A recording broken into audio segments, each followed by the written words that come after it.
Kuna UN kwa ajili ya mambo ya kuangalia mambo ya halo. Sasa hatuwezi tukamitizo dream zetu. Sasa tuna rais tiza tu, wajua nini ndio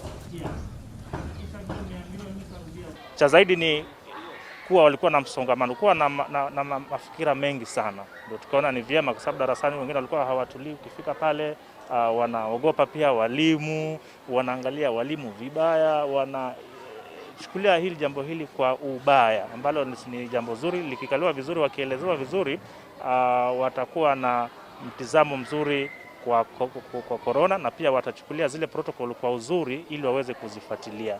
Ndio maana tukachukua jukumu la kuwaita wataalamu wa afya ya saikolojia kwa ajili watoe ushauri na saha kwetu shuleni. Wakati wale walimu wanaporudi, wale ambao wako nyumbani wanaporudi, wanafunzi waweze kuwapokea kwa uzuri, wajue jambo lile walikuwa nyumbani lakini sasa wako sawa, ili waweze kuwakubali. Unajua wasipowakubali utakuwa kuna gap hapo katikati. Kwa hivyo pia ni baadhi ya njia ya kuwatayarisha wanafunzi wawapokee wale walimu kwa uzuri wanaporejea hapa.